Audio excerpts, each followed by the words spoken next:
Olá pessoal, tudo bem? Aqui é o professor Fábio Dutra, eu sou professor de Direito Tributário e estou com você no nosso curso de Direito Tributário.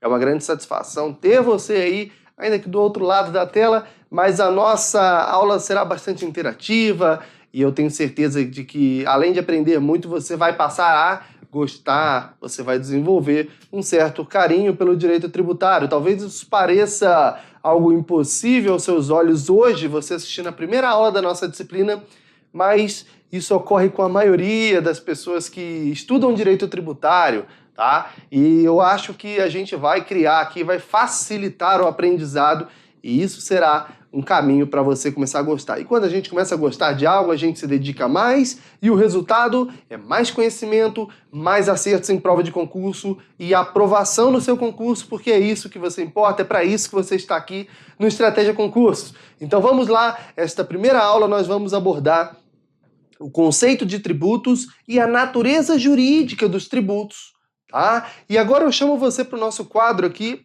para a gente ir, à medida que vamos explicando, vamos aqui também visualizando. Isso torna a nossa aula mais dinâmica, não é isso? Primeiramente, a gente entra no conceito de tributo. Mas por que o conceito de tributo, professor? Vamos pensar comigo, pessoal, vamos lá. Quando a gente estuda o direito tributário, este é o ramo do direito público que traz princípios e normas, né, regras, tratando sobre a instituição de tributos, fiscalização dos tributos e arrecadação dos tributos, tá? Instituição, fiscalização e arrecadação dos tributos. E quando a gente fala em instituição, arrecadação e fiscalização de tributos, como que você vai estudar o direito tributário sem saber o que é tributo? É por isso que eu sempre começo os meus cursos tratando do conceito de tributo. Certo? Então, quando a gente fala no conceito de tributo, a gente tem que direcionar para um dispositivo que ficou encarregado de trazer o conceito de tributo. É isso mesmo. Embora o CTN seja uma norma pré-constitucional, isto é, anterior à Constituição Federal vigente, que é a Constituição Federal de 88, o CTN é uma norma que cumpre o quê? Com o papel de trazer o conceito de tributo. Quando você abre lá no artigo 146, inciso 3 da Constituição Federal, é dito que cabe à lei complementar estabelecer normas gerais de legislação tributária, né? Definindo, né, o conceito de tributos, a definição de tributos, as espécies tributárias, né, alguns aspectos sobre impostos, enfim. Por hora, a gente precisa apenas precisamos nos ater ao fato de que cabe à lei complementar definir o conceito de tributos.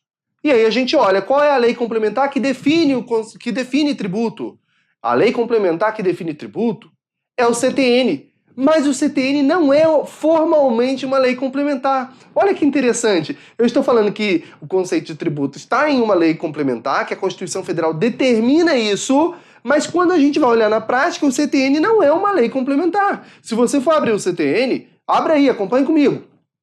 Lei 5.172 de 66. Não é isso? Lei 5.172 de 1966. O CTN foi editado formalmente como uma lei ordinária. Mas ele foi recepcionado com status de lei complementar. Por quê? Olha só, a teoria da recepção das normas pré-constitucionais, lembre-se, a gente está na vigência da Constituição de 88 e o CTN é de 66, tá? 22 anos atrás da Constituição.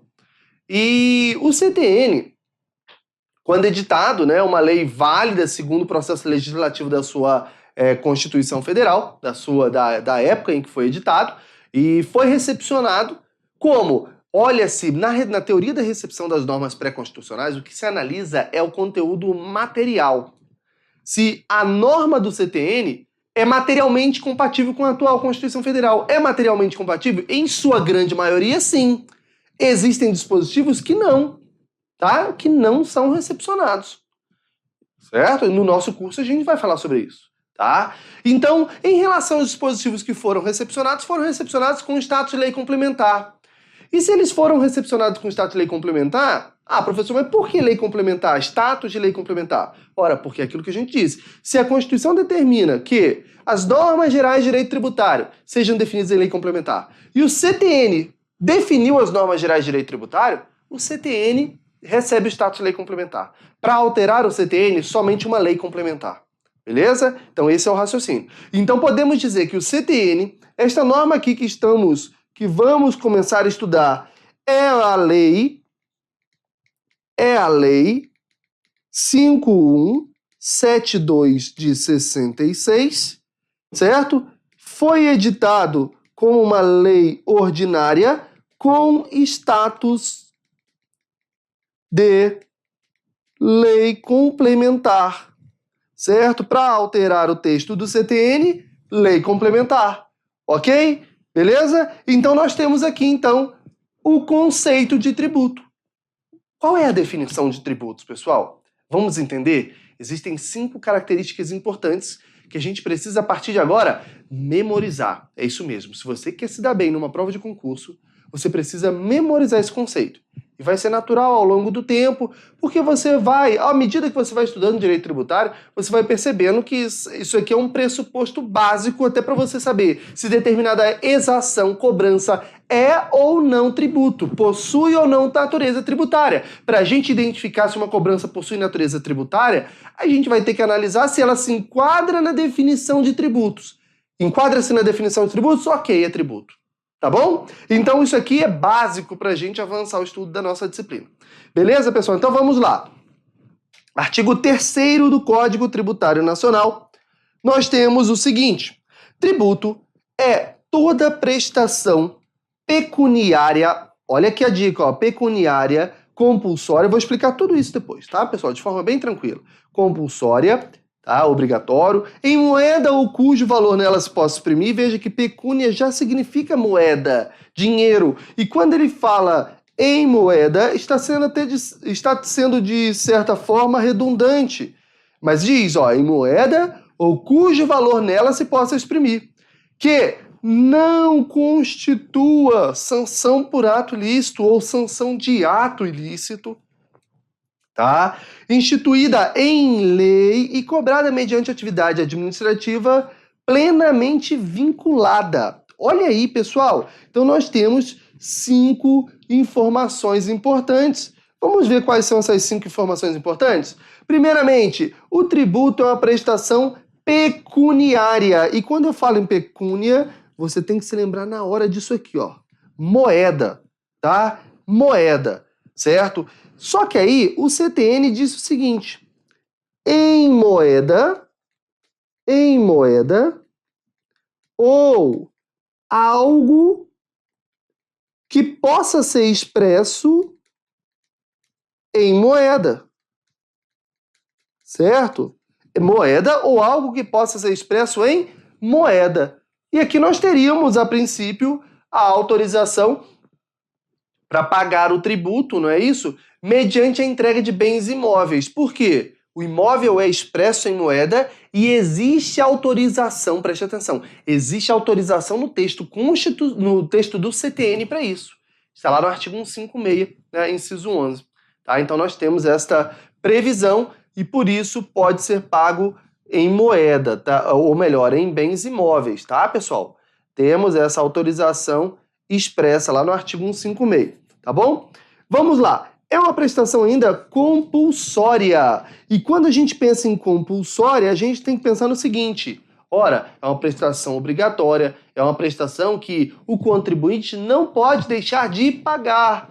Não depende da manifestação de vontade do contribuinte para se tornar devido, certo? Então, uma vez ocorrido o fato que gera essa obrigação de pagar o tributo, e aí já é um outro aspecto que nós vamos estudar depois, tá? Que é o fato gerador. Uma vez ocorrendo um fato que gera essa obrigação de pagar o tributo, tá?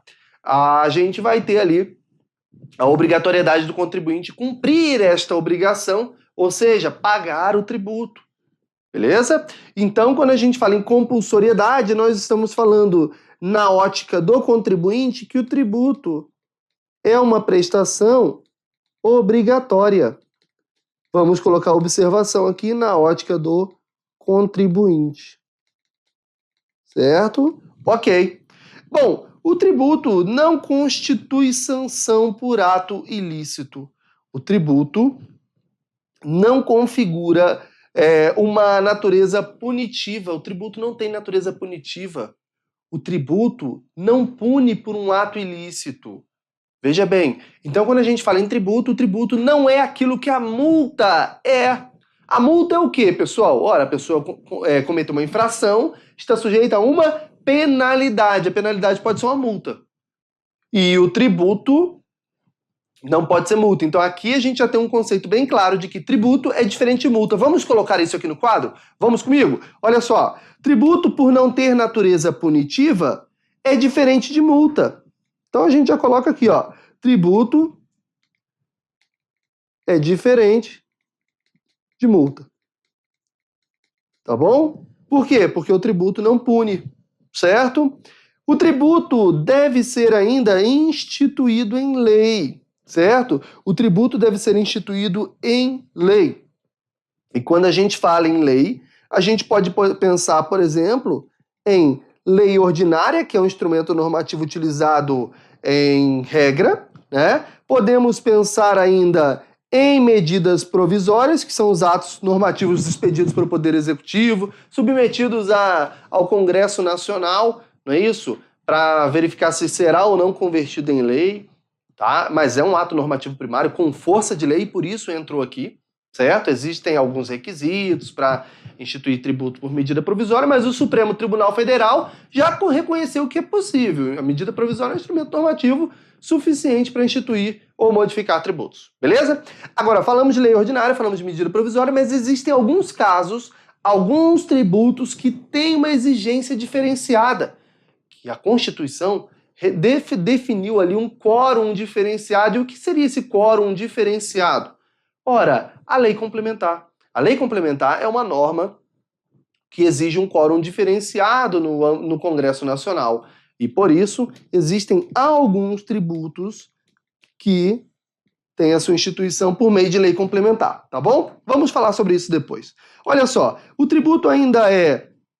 Antes da gente avançar aqui, eu quero falar mais um aspecto. Esse ponto aqui, pessoal, está em compatibilidade com o artigo 150, inciso 1 da Constituição Federal. Veja que o CTN ele foi recepcionado, olha só que observação interessante. O que eu disse? Quando uma norma pré-constitucional é recepcionada pela Constituição Federal vigente, analisa-se o seu conteúdo, tá? Para verificar se é ou não compatível. Então, se o CTN, na definição de tributos, tá, tivesse algo ali que não fosse compatível com a atual Constituição Federal, esse dispositivo ele poderia não ter sido recepcionado. Por exemplo, vamos dizer que o CTN mencionasse que o tributo poderia ser instituído por decreto. Aí a gente teria um impedimento. Por quê, professor? Eu estava citando aqui agora, olha só, o artigo 150, inciso 1 da nossa Constituição Federal prevê o princípio da legalidade, que exige lei para instituir tributo, tá? Princípio da legalidade. E se o CTN mencionasse que o tributo poderia ser instituído por um decreto, um ato infralegal, por exemplo, violaria claramente o princípio da legalidade previsto na Constituição Federal, e nós teríamos um problema aqui com a definição de tributo. Mas, felizmente, isso não ocorreu. Está aqui o conceito de tributo para a gente estudar e acertar na hora da prova, beleza? A última característica do tributo, a quinta e última característica, é que o tributo é ainda uma prestação cobrada mediante atividade administrativa vinculada. Dois aspectos que você precisa prestar atenção. Primeiro, que a cobrança é administrativa, tá? As bancas costumam confundir judicial com administrativo, e vinculado, que tem aquela questão dos atos administrativos discricionários, tem juízo, que tem o julgamento ali de juízo ou oportunidade ou conveniência, né, por parte do agente público de cobrar ou não, mas aqui é um ato vinculado, ou seja, deve ser cobrado, certo? Então não é discricionário, é vinculado e é uma cobrança administrativa. Agora, uma informação muito importante para você, tá? A gente falou que o tributo é compulsório, é obrigatório na ótica do contribuinte, não foi isso que a gente falou? Foi. E quando a gente olha para o fisco agora, a gente pensa assim, ó, contribuinte tem o dever de pagar, se é devido, deve pagar. E o fisco tem que cobrar? Tem. Tem que cobrar. Por quê? Porque a cobrança é uma atividade vinculada, ou complementando, né? É uma atividade administrativa plenamente vinculada. O agente não pode deixar de cobrar. Então, sob a ótica do agente público, certo? Sob a ótica da fazenda, podemos dizer assim, olha, da fazenda, a gente tem a cobrança vinculada, correto? Ok. Todo e qualquer tributo, tá, pessoal? Todo e qualquer tributo. Existem tributos que depois que cobra, vamos pensar, o tributo é instituído por meio de lei, ele se torna devido, o agente público cobra, essa receita entra nos cofres públicos, correto? Acompanha comigo? Entrou no cofre público. O que vai ser feito com isso aí? Existem tributos com arrecadação vinculada, ou seja, depois que entra no cofre público, tem uma destinação específica. Existem tributos de arrecadação não vinculada, ou seja, não está vinculada a um determinado órgão, fundo ou despesa, certo? Então, não vamos confundir. Todo e qualquer tributo tem a cobrança vinculada. Agora, o que será feito depois, que é o destino da arrecadação, este pode ser vinculado ou não vinculado. Beleza, pessoal? Tranquilo? Então vamos lá, continuando a nossa aula, vamos avançar aqui então. Olha só, falei sobre dação em pagamento. Falei agora há pouco sobre dação em pagamento com bens imóveis, não foi isso que eu falei? Citei o artigo 156, inciso 11. Por quê, pessoal? A dação em pagamento em bens imóveis extingue o crédito tributário. Por que eu fiz questão de frisar isso aqui e faço novamente? Olha aqui, ó. Tá? O que a gente está falando, pessoal, aqui a possibilidade é apenas de entregar bens imóveis, tá bom? Então, memorize comigo, olha, somente bens imóveis. Isso aqui, pessoal, é inclusive a jurisprudência do STF. O STF já chegou a decidir que seria possível entregar também bens móveis, se a lei do ente assim o permitisse. Porque quem pode, o ente pode isentar, pode conceder benefícios fiscais. Poderia também isentar. Quem pode o mais, pode o menos.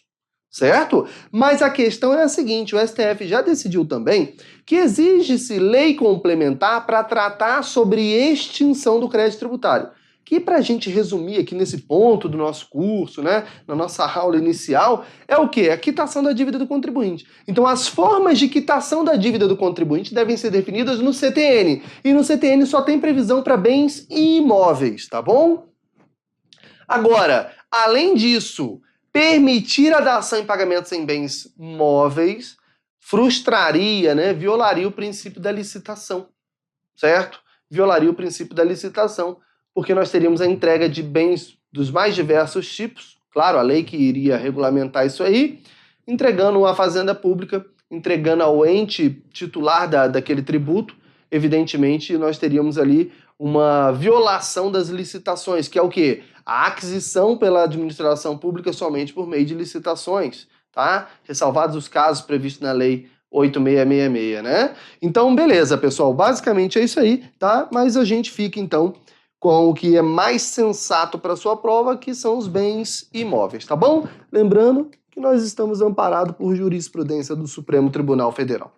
Vamos lá, pessoal. A instituição de tributos seria por meio de lei ordinária ou lei complementar? A instituição de tributos por meio de lei ordinária ou lei complementar? Já falamos na nossa aula que, em regra, a instituição por meio de lei ordinária. Excepcionalmente, lei complementar, não foi isso? Então, olha comigo. Atenção, decore, tá? Olha comigo aqui, ó. Lei ordinária. A lei ordinária é a regra. Regra quando o assunto é instituição de tributos. A lei complementar vai tratar de exceções. A lei complementar vai tratar de exceções. E quais são essas exceções, professor? Vamos falar aqui, vamos falar agora, tá bom? Eu só quero que você entenda antes que, quando a gente fala em lei ordinária, a princípio cabe medida provisória, que é aquele ato do Poder Executivo, tá? Que é um ato do Poder Executivo com força de lei, tá? cabe medida provisória desde que obedecidos os requisitos constitucionais. Só que a medida provisória não pode tratar de assuntos reservados à lei complementar. E isso não sou eu que estou inventando, está na Constituição Federal, artigo 62, tá bom?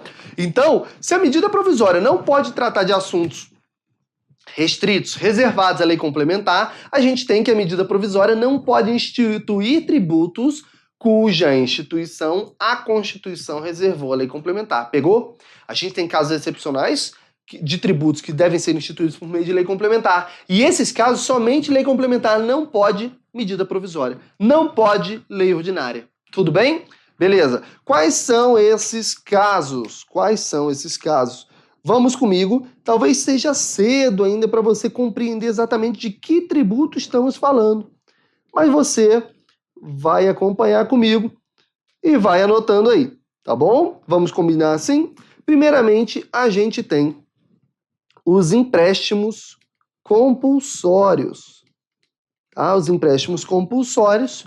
Temos ainda, né, o imposto sobre grandes fortunas. Temos os impostos residuais. E temos ainda as contribuições destinadas, tá, ao custeio da Seguridade Social com fontes residuais, né? Fontes de custeio residuais, tá? Então nós temos impostos residuais, contribuições residuais, imposto sobre grandes fortunas e empréstimos compulsórios. Essas são as exceções, tá bom? Onde tem medida provisória, tem lei ordinária. Onde tem lei complementar, não cabe lei ordinária nem medida provisória. Tudo bem? Ok. Então vamos comigo agora entender uma outra questão interessante, que é o princípio pecunia non olet, tá? É uma expressão em latim, e a gente tem aí todo um histórico, né, do imperador romano, que passou a tributar o uso dos banheiros públicos, e o seu filho questionou por que estava tributando algo que não cheirava bem. Ele pegou a moeda e disse, olha, o dinheiro não cheira, não importa o que está acontecendo lá. Para mim, o dinheiro não cheira, certo? E onde eu quero chegar com isso aí, pessoal? Vamos lá. A gente não comentou aqui na nossa aula que o tributo é uma prestação que não constitui sanção de ato ilícito, ou seja, o tributo não tem por objetivo, por natureza, punir um ato ilícito praticado. Sim, comentamos isso.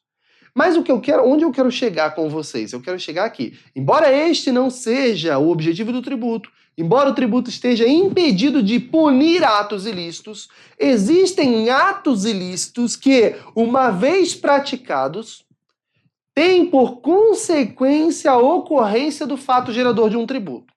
Vamos entender melhor? Vamos pensar o seguinte. Vamos pensar em uma pessoa um traficante de drogas, né? Um traficante de entorpecentes. Ele realiza ali suas atividades criminosas, tá? Está cometendo um crime. E é um ilícito, não é verdade? É um ilícito. Só que ele aufere uma renda com isso aí, não é? Ele compra a droga por 100 e vende por 300. Auferiu renda, não é isso? Bom, vamos pensar no seguinte. Essa renda deveria ser tributada?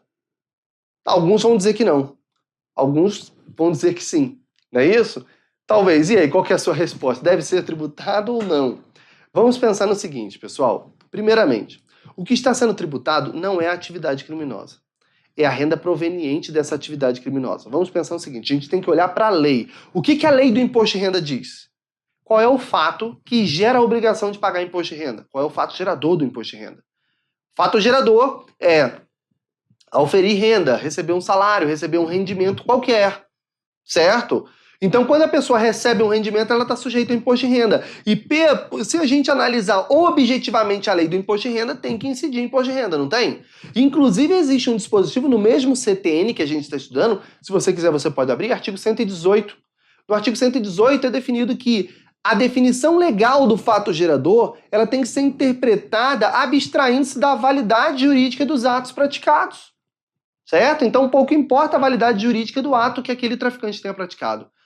Temos que interpretar o que ocorreu de forma objetiva. E, além disso, levanta uma questão, princípio da isonomia, de que as pessoas que têm a mesma capacidade econômica devem ser tratadas isonomicamente.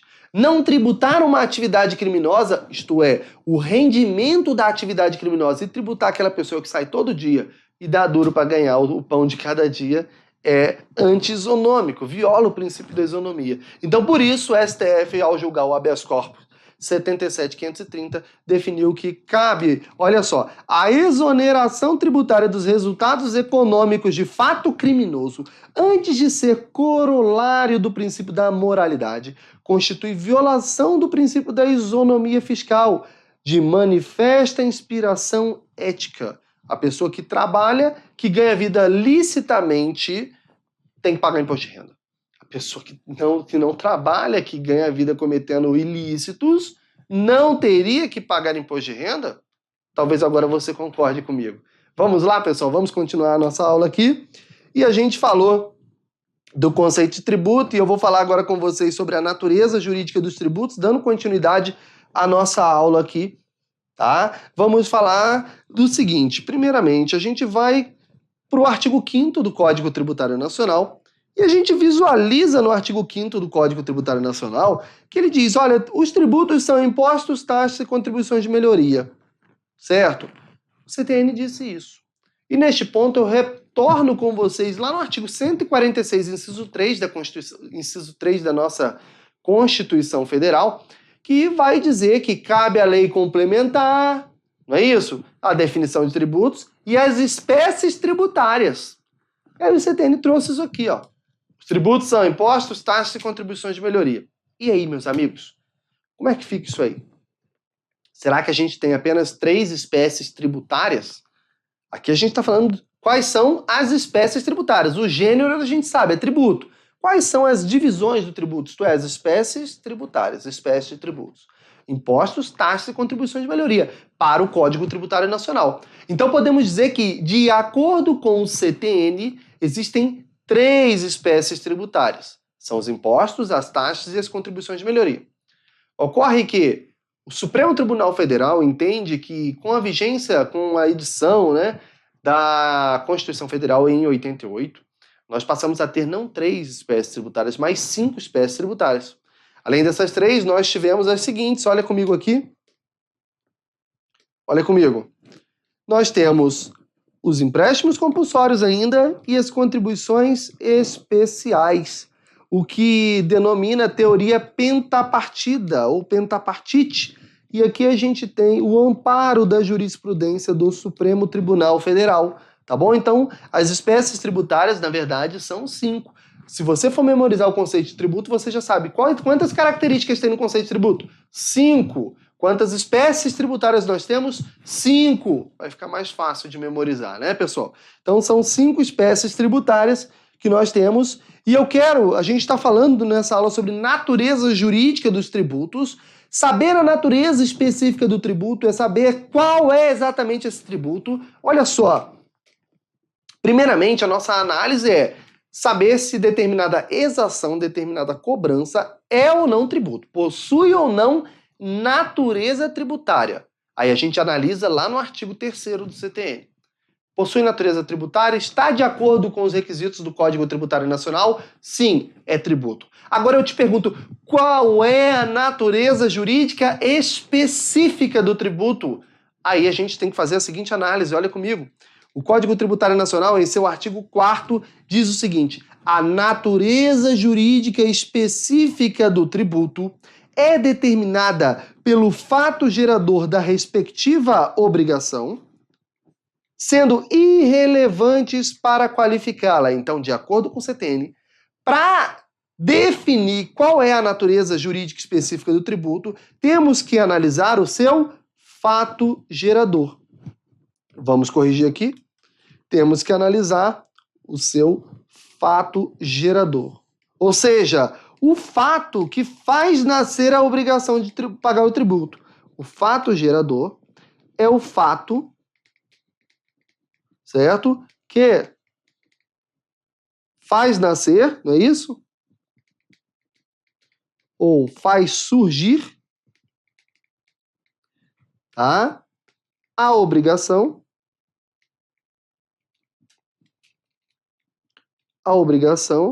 de pagar tributos. Tá bom? Bom, ok.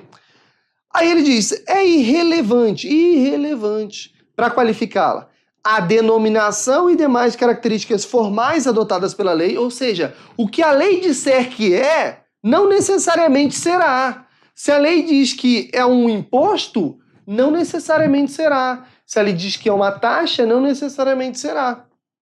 Tá bom? Temos que analisar o fato gerador. Outro aspecto que é irrelevante, de acordo com o CTN, e aqui eu vou fazer uma observação, é a destinação legal do produto da sua arrecadação. E a gente já falou sobre isso. Lembra quando eu comentei? A grana entra nos cofres públicos e o que será feito depois? Lembra disso? O destino da arrecadação. Pode ser vinculado ou pode ser ou pode não ser vinculado. Só que, até o CTN, a gente tinha a teoria tripartida. 3 espécies tributárias apenas. Com as 2 novas espécies tributárias, empréstimos compulsórios e contribuições especiais, que são tributos instituídos e cobrados direcionados para finalidades específicas, nós temos a relevância desse destino da arrecadação. É isso mesmo. O inciso 2 é relevante quando a gente fala de empréstimos compulsórios e contribuições especiais, tá? Se a questão se resumir ao Código Tributário Nacional, isso aqui, meus amigos, está correto, tá? Na prova, copiando e colando isso aqui, está correto. Agora, se uma questão se aprofundar, tá? A gente sabe que isso aqui é um requisito importante para os empréstimos compulsórios e as contribuições especiais. Tudo bem? Empréstimos compulsórios e contribuições especiais é um critério relevante, tá bom? Vamos colocar assim, olha. Critério relevante. Critério relevante, ok? Lembrando novamente, se cobrar o texto do CTN ipsis literis, ou seja, literalmente, marca correto e não tenha dúvida, tá bom? Ok, pessoal? A banca vai dar a entender de alguma forma se ela quiser cobrar esse entendimento mais aprofundado aqui, beleza? Ok, pessoal? Então, veja que conhecer a natureza do tributo, ou melhor, primeiramente, saber se o tributo possui natureza, se a cobrança possui natureza tributária ou não é uma coisa, se enquadra ou não no artigo 3º. Ok, se enquadra, é tributo. Qual é o tributo? Ou melhor, qual é a natureza jurídica específica do tributo, qual é a espécie tributária, artigo 4º, fazendo essa ressalva que a gente comentou aqui. Beleza, pessoal? Então espero que vocês tenham entendido este assunto, conceito dos tributos, natureza jurídica dos tributos. Tudo bem? Então este é o nosso estudo sobre este tema do nosso curso. Beleza?